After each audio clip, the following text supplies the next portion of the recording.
we have Citizens Association, better known as CAG, has filed comments with the committee that I will attempt to quickly summarize. As you may know, CAG is dedicated to preservation and protection of the historic character of Georgetown, including the streetscape of this National Historic Landmark District, which is a very sought-after location for tourists to visit and see how things were back when. And we're sort of, by bringing us into the future here, jeopardizing that very thing that people come to Georgetown to see, how things were back then.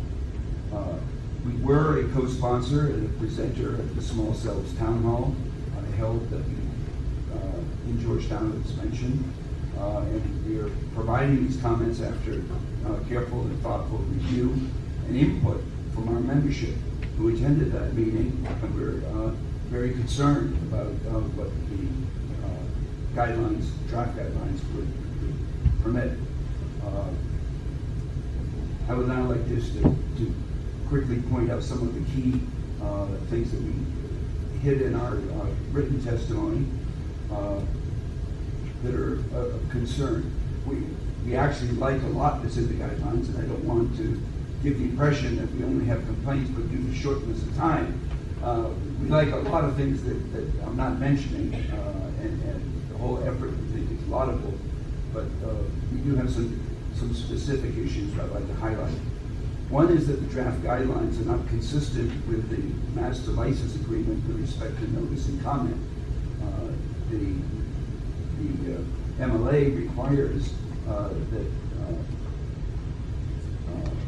permit applications go to the ENC, and I've heard Director Marcoux say that that is in fact going to happen, and I would just suggest that the guidelines be amended to be consistent with the MLA and say it has to happen.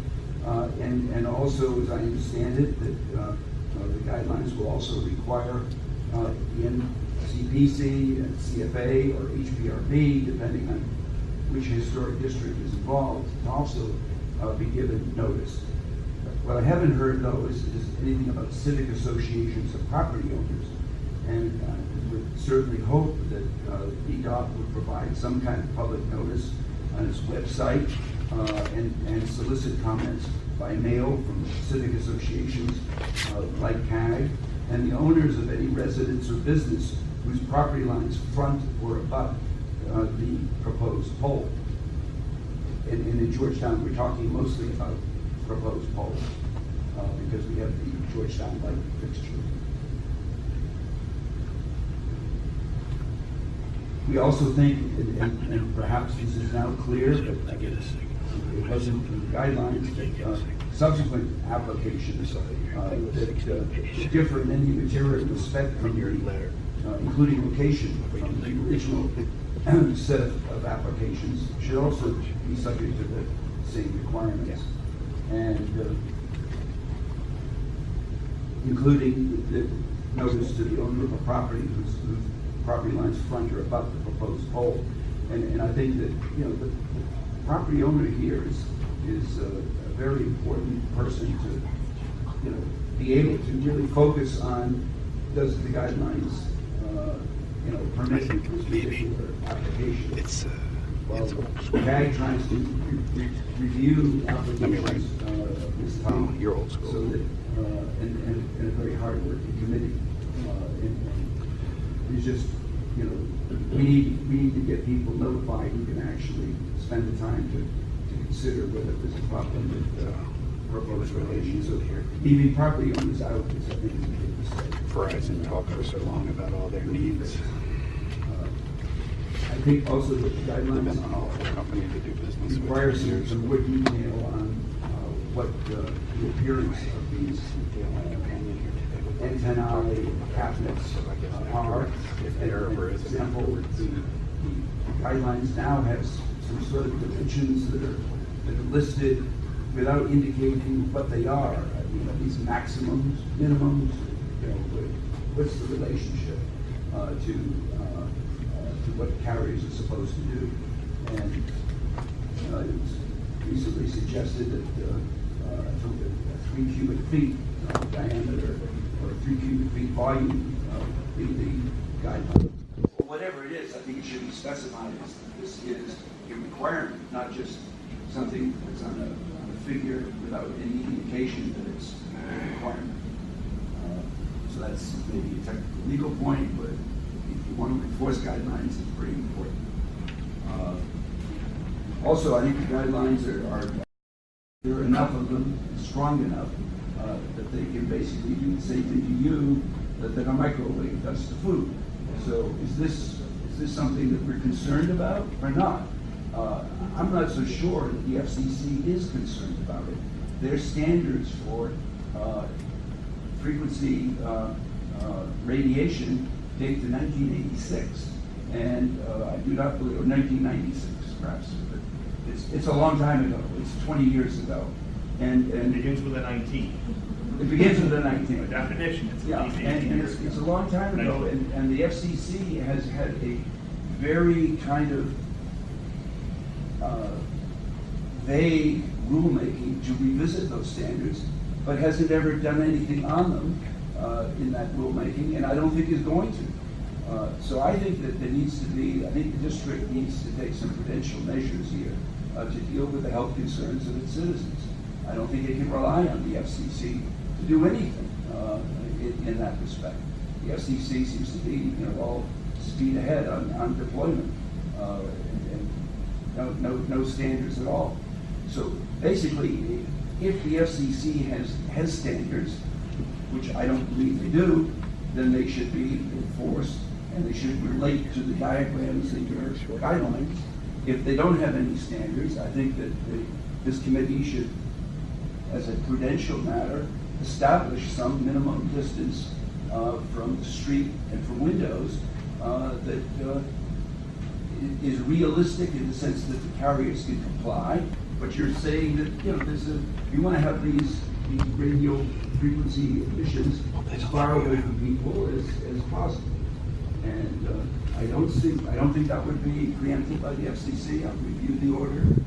I am an attorney, and I think that I'm not suggesting you go as far as Mill Valley did in California, who said that we don't want your small cells because of the health concerns we have. I think that has been preempted, but I don't think that some modest steps to protect the public health are preempted, and I think you should consider doing so. They're in my epistle. Thank you. Matters.